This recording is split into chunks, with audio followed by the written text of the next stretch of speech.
Id-Deputat Nazzjonalista Claudio Grech ressaq fil-Parlament numru ta' proposti għas-setturi ekonomiċi u għal-ħaddiema quddiem l-isfidi tal-pandemija tal-COVID-19.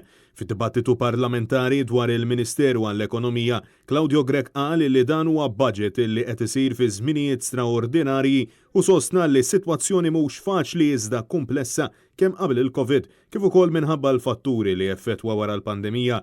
Fost dawn hemm l-inċertezza dwar meta ser jidħol il-vaċċin u minħabba l-mewġiet ulterjuri li jistgħu jokkorru fix-xhur li ġejjin illi ipoġġu l-futur tas-swieq b'mod inċert. Qal l-istatistika tal-NSO turi li sa Settembru 2020 il-Gvern kellu deficit ta' aktar minn biljun euro. Iżda l-Gvern qed jipproġetta 100 miljun euro inqas. Deputat Nazzjonalista qal li l-Gvern fl-aħħar 3 xhur qed jistma' li ser iġib l-istess ammonti u ser jirkupra madwar 150 miljun euro addizzjonali.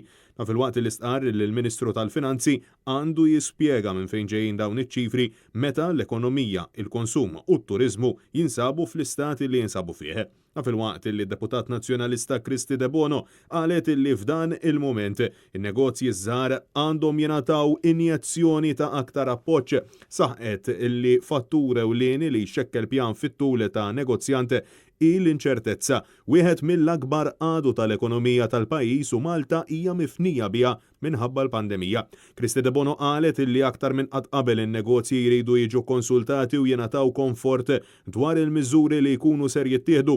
Negozjanti jkunu għamlu investiment kbir biex jelbu l-isfidi kollha biex jibqgħu rilevanti. Hija insistiet li l-miżuri tal-budget huma garantiti biss sa Marzu 2021 u spjegat li pjanar fit-tul żgur ma jsirx għal 5 xhur. Minħati hawn Deputat Nazzjonalista Edwin Vassallo saħaq illi huma n-negozji li qed isalvaw l-ekonomija f'din il-kriżi u deskrivihom bħala il-frontliners ewlenin biex tkun salvata l-ekonomija.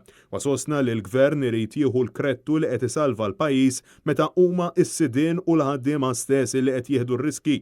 Qal li l-miżuri li jittieħdu dwar il-COVID għandhom ikunu b'konsultazzjoni għalkemm saħaq illi dan huwa gvern illi ma jikkonsultax. Na fil-waqt li l-eks kap tal-Partit Nazzjonalista Adrian Delija qal li minkejja l-ftaħir tal-gvern illi dan hu l-aqwa budget illi qatt sar fir-realtà faċeġ differenti tas-soċjetà u tal-ekonomija Maltija qed ikollhom esperjenzi differenti u diffiċli. Kompla illi dan hu żmien diffiċli li fih il-pandemija bidlet ir-realtajiet tas-soċjetà Maltija inkluż tan-negozji u għasaħaq li l-gvern għandu jgħin lil faxex kollha tal-ekonomija billi jifhem din ir-realtà ekonomika ġdida kemm waqt kif ukoll wara il-pandemija.